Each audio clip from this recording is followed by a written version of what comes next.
দেখি খুব তাড়াতাড়ি সেদ্ধ হয়ে যায় আর কতগুলো সেদ্ধই হতে চায় না। তো আমারটা মোটামুটি বাইরে থেকে সেদ্ধ দেখলেও ভেতরটা একটুখানি মনে হচ্ছিল কাঁচা কাঁচা রয়েছে। তাই হাত দিয়ে সেদ্ধ আলুগুলোকে স্ম্যাশ করতে একটু অসুবিধাই হচ্ছিল, তাই ভাবলাম গ্রেটারের সাহায্যে গ্রেট করে নিই। তো একটা মিষ্টি আলু আমি গ্রেট করে নিয়েছি, আর ওদিকে কিছুটা আমি পনির নিয়েছিলাম। তো পনিরটাও এই গ্রেটারের সাহায্যে গ্রেট করে নিয়ে এবার চলুন এর মধ্যে কিছুটা আমি এলাচ গুঁড়ো দিয়ে দিই।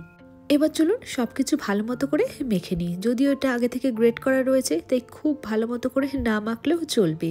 এবার যত পরিমাণে মিষ্টি আলু নেবেন সেই হিসেবেই আপনারা পনিরটাও নিয়ে নেবেন। এবার ওদিকের কাজকর্ম সেরে নিয়ে কড়াইয়ে চলুন প্রায় 1 কাপের মতো দুধ আমি একটু গরম করে নিই। এবার দুধের পরিমাণটাও কিন্তু মিষ্টি আলু আর পনিরের পরিমাণ হিসাবেই দেবেন। যদি একটু বেশি বানাতে চান তাহলে বেশি পরিমাণে দুধ দেবেন। তো আমি গরুর দুধ নিয়েছিলাম, যেহেতু কিট্টু গরুর দুধ খাওয়া শুরু করে দিয়েছে যখন ওর বয়স 13 মাস ছিল তখন থেকে। এবার যদি কেউ গরুর দুধটা স্কিপ করতে চান তাহলে কি করবেন বলুন তো? প্রথমে খানিকটা জল আর এই যে আমি গুড় ব্যবহার করছি, এবার শীতকাল চলে এসেছে, খেজুরের গুড় ব্যবহার করেছি। তো জল আর খেজুরের গুড়ের একটা শিরা বানিয়ে দুধের পরিবর্তে সেটা ব্যবহার করবেন এবং তার মধ্যেই আগে থেকে মেখে রাখা পনির এবং মিষ্টি আলুটা দিয়ে দেবেন। তারপরে লো ফ্লেমে ভালো মতো সব কিছু মেশাতে থাকবেন যতক্ষণ না দুধটা শুকিয়ে আসছে আর এই হালুয়াটা প্যানের থেকে একটুখানি ছেড়ে ছেড়ে আসছে। আর সব শেষে 1 চামচের মতো ঘি দিয়েই নামিয়ে নেবেন। ও হ্যাঁ, আমি তো খেজুরের গুড় ব্যবহার করেছি, যতটা পরিমাণে ব্যবহার করেছি আপনারা চাইলে তার থেকে বেশি পরিমাণে ব্যবহার করতে পারেন। যেহেতু মেনলি এটা আমি আর বাচ্চার জন্য বানাচ্ছি তাই যতটা কম সম্ভব ওই 1 চামচের মতো আমি গুড় দিয়েছিলাম।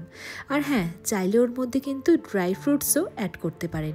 আমি প্রথমে করিনি, শুধু লাস্টে গার্নিশিংয়ের জন্য করেছিলাম।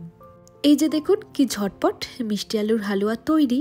এবার এই হালুয়াটা বাচ্চা থেকে বড় সকলেই খেতে পারবে আর শুধু শুধুও খেতে পারবে। কিন্তু আমি বলবো সাথে যদি রুটি বা পাউরুটির মধ্যে আমরা যেমন জেলি মাখিয়ে খাই সেভাবেও বাচ্চাদেরকে এই হালুয়াটা ওপর থেকে স্প্রেড করে মাখিয়ে দিতে পারেন।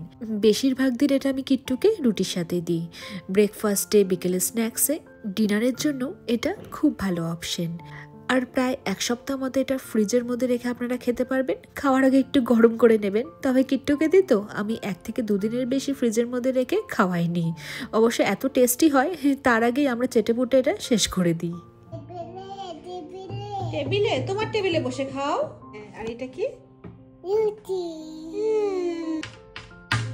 একটা চুলের মধ্যে কিট্টু চুলে আটকে রাখবো। নিজে হাত দিয়ে খাও তো। আচ্ছা, আমি খাইয়ে দেবো। আচ্ছা কিট্টু এদিকে বাবাকে টাটা দিয়ে দাও। টাটা।